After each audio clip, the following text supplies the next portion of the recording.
Japón es un lugar muy distinto a España. A lo largo de las 2 semanas que permanecimos en ese maravilloso país, pudimos vivir varias situaciones y momentos en los que ese contraste tan grande se puso de relieve. Aquí dejamos algunas pinceladas de aquello que vivimos y que lo hace tan diferente para nosotros. Hay mucho que hablar, así que espero que no os importe que siga un pequeño guión.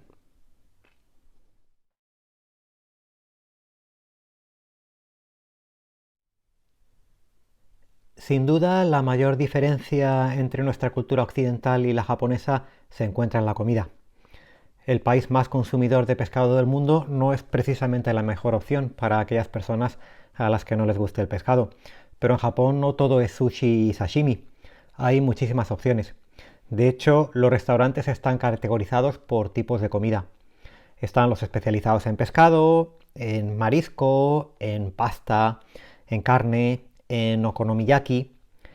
Además, en casi cada esquina hay un local donde se puede comer, ya sea en un pequeñísimo bar como en un enorme restaurante. Nosotros, que no somos amantes del pescado precisamente, no tuvimos algún problema para comer.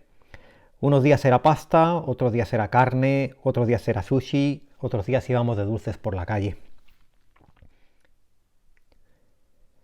En el mercado Kuromon de Osaka, nuestra primera experiencia fue un pequeño garito para comer takoyaki y pasta.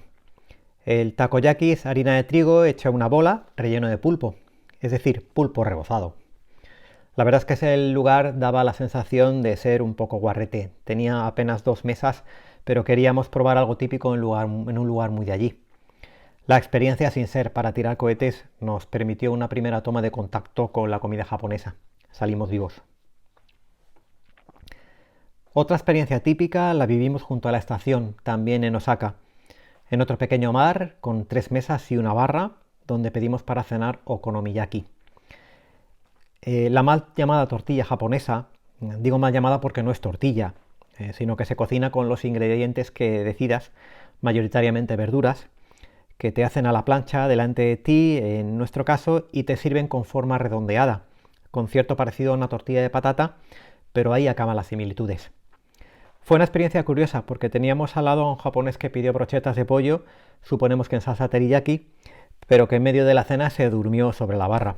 No sabemos si es que estaba enfermo, borracho o simplemente muerto de sueño. Muchos días desayunábamos en un Starbucks. Hay uno casi en cada esquina y funcionan básicamente como los de aquí. Pides lo que quieres, en inglés por cierto, sin problemas para hacernos entender, y ellos ponen tu nombre en el vaso y cuando está listo te avisan. Teníamos curiosidad por ver cómo iban a poner el nombre en el vaso. Es muy peculiar. En Nara encontramos un restaurante especializado en tonkatsu, cerdo rebozado. Es lo único que podías comer en ese sitio. Tuvimos que hacer cola para entrar y comer en la barra porque es lo primero que nos dieron. Una barra peculiar. Frente a nosotros una mampara cerrada que solo se abría para servirnos y se cerraba después. Comíamos en una cierta intimidad, sin charlar con nadie. Nuestra comida y de frente, todo para adelante. Después de esa comida decidimos entrar en una pastelería para tomarnos un dulce, pero lo que más nos llamó la atención fue lo que vimos en las vitrinas. Sí, eran churros, del mismo aspecto y forma que los nuestros. Desconocemos si era del mismo sabor porque la verdad es que no lo pedimos. Yo creo que este tipo de cosas mejor en casa. En Miyajima no pudimos resistirnos y probamos el dulce más típico de la zona, el momiji. Es una especie de bizcocho relleno de pasta de judía con forma de, pues eso, de momiji, como puedes ver en la foto. Yo no me pude resistir la tentación y me comí 4 fritos, que te lo dan en cajas o te lo venden también fritos en un aceite, como es mi caso. Yo cogí 4 y no me pude resistir la tentación. La verdad es que llenan bastante, pero hay que decirlo, están buenísimos. Los dulces japoneses ya por sí hay que tener en cuenta, no son muy empalagosos. Quizás porque el contenido en azúcar debe ser bajo, no sé. Pero aún así hay casos como estos que están francamente buenos. Otro de los dulces que les gusta mucho a los japoneses son las crepes. Puedes comerte crepes casi en cualquier sitio. Nosotros los comimos en varias ocasiones. Uno de ellos fue en la base de la Torre de Tokio, donde había un sitio. Y otro de ellos fue aquí en la calle Takeshita. Podéis ver en el vídeo un escaparate de una tienda donde vendían de muchísimas clases. Había para elegir prácticamente lo que quisieras, tanto en dulces como salados. te lo ponen en un cucurucho y te lo comes en la calle. No está muy bien visto comer en la calle, con lo cual pues nosotros lo que hicimos es que nos lo comimos ahí en un sitio un poco arrinconados al lado de la tienda. Tenían una mesa y un pequeño hueco, un apartado, y ahí nos lo comíamos. Y ya como última mención a los dulces, mencionaron una especie de bamba de nata que servían junto a sensoji. Ni idea de lo que llevaba dentro. Parecía nata, pero la verdad es que no lo era. Aunque la textura y el color pues eran como de la nata, pero no lo era. La verdad es que era imposible preguntarle al dependiente qué es lo que llevaba, porque a duras penas era capaz de mencionar los números a la hora de pagar. Como os decía, hay mil y una opciones para comer, de todos los rangos de precios y de todas las calidades posibles. Hasta pinchos. Sí, sí, también hay restaurantes españoles. En este caso, pinchos, que cenamos una noche en Shibuya, en Tokio. Aquí éramos nosotros los que le recomendábamos a la pareja de al lado lo que comer, porque aunque la carta estaba en español y japonés y había fotos, ellos veían lo de las croquetas y no les llamaba mucho la atención hasta que yo le dije al tío de al lado que las probara, que estaban buenas. Y la verdad es que estaban buenas. No es como los pinchos españoles de aquí típicos, no era igual, aunque el chef sí era español, pero bueno, no estaban mal. El último día en la estación decidimos comer en la Ramen Street.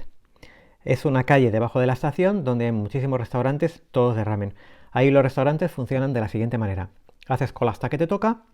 Cuando llegas a la entrada hay una maquinita con las fotos de los platos. Metes el dinero, primero metes el dinero, todas las opciones se te encienden, entonces tú pinchas en la que quieres, te sale un ticket, te devuelve el cambio si has pagado de más, luego sale la camarera y te pide el ticket. Tú le das el ticket y a los pocos minutos te mete para adentro, te sienta en una mesa, te ponen el plato de ramen. El ramen se sorbe, está muy bien visto sorberlo. En nuestro caso te ponen dos cuencos, uno con la pasta y las verduras y lo que fuese, y otro con el caldo. Se supone que lo tienes que mezclar. Nosotros lo mezclamos y nos pusimos a comérnoslo. Yo veía que el tío de al lado sorbía cantidad e intenté hacer lo mismo, pero claro, la falta de experiencia hizo que la camiseta fuera llena de manchas. Me manché muchísimo. Y a ver, no es muy agradable recorrerse medio mundo con una camiseta llena de manchas. Hay que tener en cuenta que era el día que nos volvíamos, las maletas estaban hechas y ya no podía cambiar la ropa. Con lo cual fue un auténtico desastre.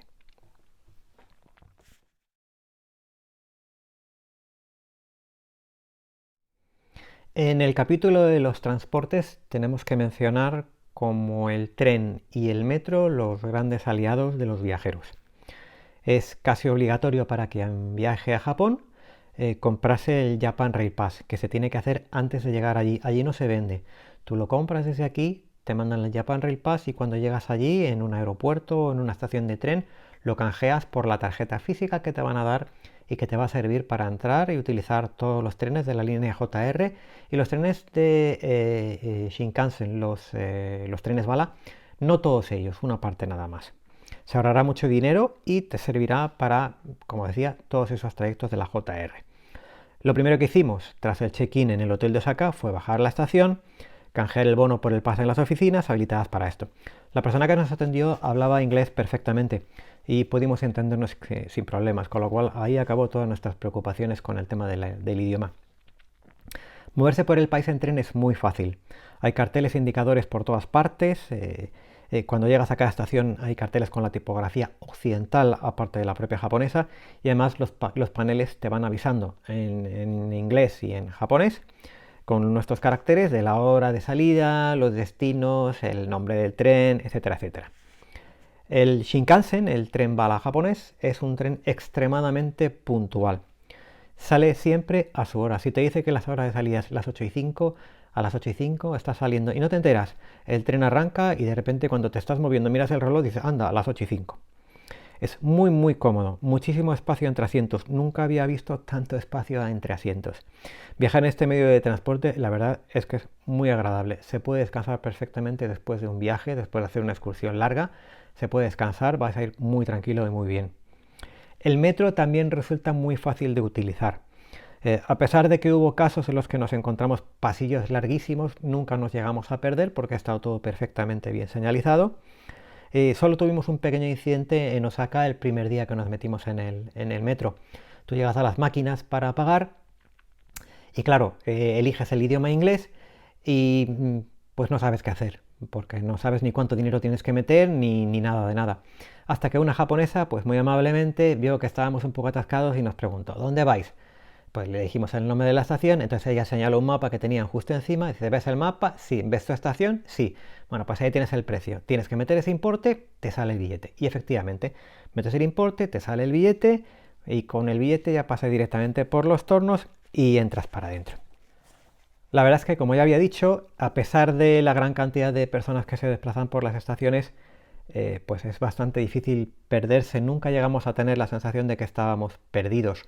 Eh, Quizá como muchos sí nos sentimos como los de la foto que podéis ver que están dormidos, un poco cansados después de un día ajetreado, pero perdernos la verdad es que nunca. Y por último, ya para este apartado dedicado a los transportes, comentar que se toman la seguridad muy en serio.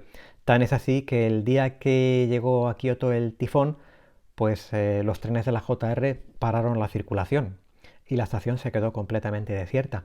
Tan desierta que tuvimos que grabar un vídeo para poderlo enseñar porque era muy difícil de creer, es muy difícil de creer una estación con tantísimo trasiego como la de Kioto pudiera estar vacía como se puede ver en el vídeo. Con eso todas las tiendas y todos los restaurantes cerraron. Por los mapas que veíamos en la televisión, el tifón daba la sensación de ser de esos que iba a producir una catástrofe bíblica, porque se veía una nube roja inmensa en los mapas. Pero la verdad es que por la mañana estuvimos en el templo Kiyomizu-dera, muy nublado eso sí, pero lo pudimos ver sin ningún problema. Y ya por la tarde decidimos que nos íbamos a ir directamente al hotel y quedarnos ahí en previsión del tifón. Y pues bueno, fue muchísima la lluvia. Salimos del hotel a cenar, a la estación no había nada abierto, tuvimos que meternos en un restaurante en la misma calle del hotel y al salir del restaurante ahí sí que estaba lloviendo. Estaba lloviendo muchísimo y hacía muchísimo aire y en los 100 metros más o menos que recorrimos, aun con el paraguas abierto, pues la verdad es que nos pusimos como una sopa porque llovía para arriba, para abajo, para todos los lados, porque la lluvia era muy, muy gorda y hacía muchísimo aire.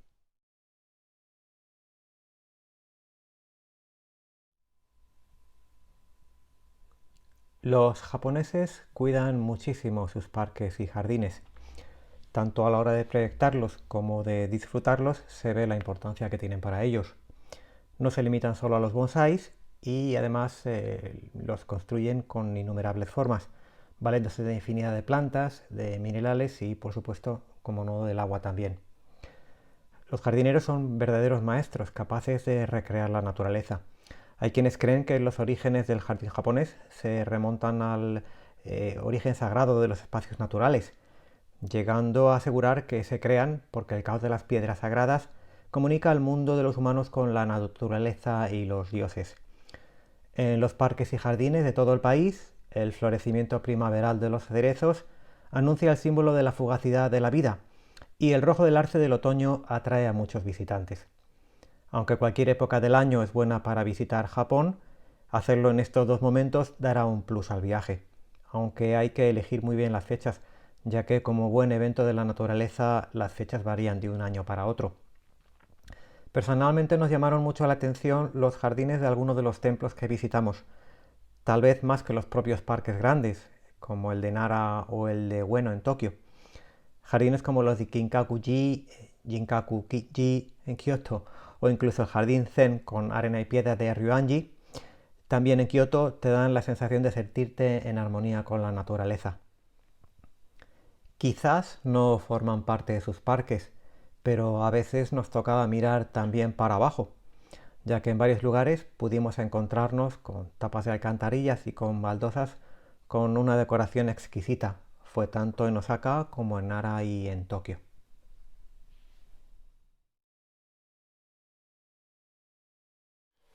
Cada uno puede hacerse una idea de cómo son las personas que habitan el país que visitan. Aquí ya vamos a dar una opinión muy personal nuestra. Para nosotros los japoneses son un pueblo amable y muy respetuoso hacia los demás. Cada vez que interactuábamos con uno de ellos, la incomodidad de la dificultad para comunicarnos se veía compensada con creces con su amabilidad y sus risas. Os contaré una anécdota en Toji. Cuando llegamos al templo y nos dieron el folleto, había una foto de la pagoda iluminada. Quedaba muy bonita, pero no sabíamos cuándo la encendían. Así que llegamos hasta ella y nos sentamos en un banco a esperar. Al lado nuestro, en ese banco, había una señora japonesa a la que le pregunté en inglés si hablaba el idioma. Obviamente, pues no lo hablaba y me hizo así con las manos. Con lo cual yo, como buen españolito, cogí el folleto que llevaba en la mochila, se lo enseñé a la señora y en voz alta y muy despacio le pregunté: ¿sabe usted a qué hora encienden la pagoda? Evidentemente la señora debió pensar que estaba loco, porque si no me había entendido en inglés, menos me iba a entender en español. Así que se levantó y se fue. Nosotros nos quedamos ahí sentados hasta que a las 5 menos 10 apareció un funcionario del templo y le preguntamos igualmente en inglés si sabe a qué hora van a encender la pagoda. Y nos contesta en inglés: os tenéis que marchar, son las 5. Con lo cual yo vuelvo a insistir y le vuelvo a preguntar en inglés si sabe a qué hora enciende la pagoda. Pero el señor, creo que todo su inglés era ese: os tenéis que marchar, cerramos a las 5. Así que nos levantamos y nos fuimos hacia la salida. Nuestra sorpresa fue que en la salida del templo nos encontramos a la señora del banco que estaba antes, que había ido a preguntar. De manera que fue capaz de hacerse entender con gestos y nos dijo que la pagoda la cerraban a las 5, pero que el templo, mejor dicho, perdón, lo cerraban a las 5, pero que la pagoda la encendían a las 6. Nos hizo esos gestos. Le quedamos muy agradecidos, aunque obviamente pues ya no nos quedamos a ver la pagoda encender porque llevábamos todo el día andando y estábamos muy cansados. Otra anécdota fue en el Parque Bueno. Había un señor haciendo figuritas en el suelo con un paraguas y un cubo de agua. Nos quedamos mirando porque nos pareció muy curioso y el señor nos preguntó en inglés que de dónde éramos. Nos costó entenderle, tuvo que repetirlo y le dijimos que éramos de España. Nos preguntó por nuestro signo del zodiaco, le dijimos cuáles eran y los pintó en el suelo muy amablemente. Y después nos dijo: bueno, pues como soy de España, os voy a pintar un toro. Se parece a una vaca, pero es un toro. Y claro, nos quedamos nos hizo mucha gracia, nos quedamos muy sorprendidos de la amabilidad del señor. La verdad es que los japoneses, hay que decirlo también, son personas muy amantes de las tradiciones. En Kioto, y en especialmente a las mujeres, les gusta mucho ir por la calle vistiendo kimonos. Solas o en grupo, pues se las puede ver caminando como si fueran algún tipo de evento festivo, como en la Feria de Abril las mujeres que van vestidas todas con sus trajes típicos. Quién sabe si a lo mejor iban a alguna celebración o no. Vimos muchos por distintos sitios de la ciudad. Incluso en Gion vimos una geisha. Bueno, no sabemos si era una geisha o era una maiko, lo que se conoce como aprendiz de geisha. Pero una de las dos cosas sí era, ya que otras mujeres que vimos con los trajes típicos no llevaban la cara maquillada, mientras que esta la llevaba completamente de blanco. Dicen que es bastante difícil verlas y la verdad es que nos quedamos un poco sorprendidos, tanto que la foto, pues como podéis ver, salió desenfocada. En varios momentos hemos tenido la sensación de que no tienen sentido del ridículo, o bien para ellos comportarse de esa forma es lo más normal del mundo. En Osaka vimos a una chica que estaba en el escaparate de una tienda bailando y ofreciendo los productos. En el mercado de Ameyoko, en Tokio, llegó un hombre, se subió a un banco y se puso a vociferar sus ofertas. Y luego en Takeshi Tadori, pues a falta de los frikis de las tribus, que nosotros no vimos ninguno el día que nos pasamos por allí, pues me hice una foto con la dependiente de una tienda de caramelos vestida para la ocasión, como podéis ver en el vídeo. Lo dicho, pensamos que no tiene sentido del ridículo. Sin olvidarnos, por cierto, de las camareras de los Maid Café, vestidas con sus trajes de sirvienta, delantal, cofia y largas medias por encima de las rodillas. A esta la vimos en la zona de Akihabara, y aunque no les gusta que las graben, lo hicimos de lejos intentando que no nos viera, aunque al final se dio cuenta.